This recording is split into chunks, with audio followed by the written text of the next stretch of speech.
ಯಾಕಂದರೆ ಇವತ್ತಿನ ಪರಿಸ್ಥಿತಿ ನೋಡ್ರಿ, ಎಲೆಕ್ಟ್ರಲ್ ಬಾಂಡ್ದೇನೋ ಬಂತು. ಎಲೆಕ್ಟ್ರಲ್ ಬಾಂಡ್ ಬಂದಾಗ ದುಡ್ಡು ಎಲ್ಲಿಗೆ ಬಂತು, ಯಾರಿಗೆ ಬಂತು, ಎಷ್ಟು ಹೋಯ್ತು, ಇವತ್ತು ನಮಗೆ ಕಣ್ಣಿಗೆ ಕಾಣಲಿಕ್ಕೆ ಅದು ಸುಪ್ರೀಂ ಕೋರ್ಟ್ ಹಸ್ತಕ್ಷೇಪ ಮಾಡಿದಾಗ ಆಯ್ತದೆ, ಇಲ್ಲಾಂದ್ರೆ ಆಗ್ತಾನೆ ಇರಲಿಲ್ಲ. ಈಗ ಮತ್ತೊಂದು ನಮಗೆ ಇವತ್ತು ಸುಪ್ರೀಂ ಕೋರ್ಟ್ ಕೇಳ್ತಾ ಇದೆ, ಹೌದು ಮಾಡಿರಿ, EVM ಜೊತೆಗೆ ನೀವು VVPATಗಳನ್ನ ಯಾಕೆ ಮಾಡ್ತಾರೆ, ಎಷ್ಟು ನಿಮ್ಮಲ್ಲಿ ಅಂದಾಗ ಎಷ್ಟು ಖರ್ಚು ಮಾಡಿದ್ರೆ ಕೇಳಿದಾಗ 5,000 ಕೋಟಿ ರೂಪಾಯಿಗಳನ್ನು ನಾವು ಅದ್ರ ಮೂಲಕ 5,000 ಕೋಟಿಗಳ ಮೂಲಕ ನಾವಿದ್ದಂಥವ್ರು ಏನಪ್ಪ ಅಂತಂದ್ರೆ ಈ EVMಗಳನ್ನು 24 ಲಕ್ಷ EVMಗಳು ಕೊಂಡಿವಿ. 24 ಲಕ್ಷ EVMಗಳಿದ್ದಾವೆ.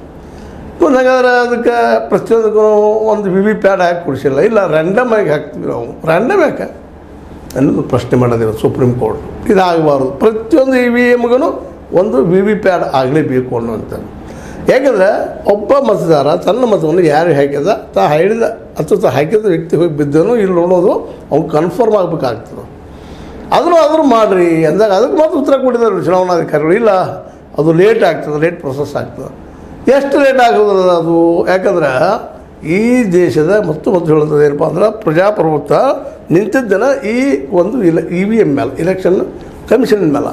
ಮತ್ತು ಎಲೆಕ್ಷನ್ ಕಮಿಷನನ್ನು ಇಲ್ಲೇ ಡೋಲಾಯಮಾನ ಆಯ್ತಪ್ಪ ಅಂತಂದ್ರೆ ನಾವು ಹಾಕಿದ ಮತ ಯಾರಿಗೂ ನಮ್ಗೆ ಗೊತ್ತಾಗಲಿಲ್ಲ ಅಂದ್ರೆ ಅದು ಹೆಂಗೆ ನಂಬೋದು ಹೆಂಗೆ ಅಂತೇಳಿ ಸುಪ್ರೀಂ ಕೋರ್ಟ್ ಪ್ರಶ್ನೆ ಮಾಡಿದೆ. ಅದ್ರ ಜೊತೆಗೆ ನೀವು ಪ್ರತಿಯೊಂದಕ್ಕೂ VVPAT ಹಾಕಬೇಕು ಅನ್ನುವಂಥ ಒಂದು ಸಲಹೆಯನ್ನು ಸಹಿತ ಕೊಟ್ಟದ.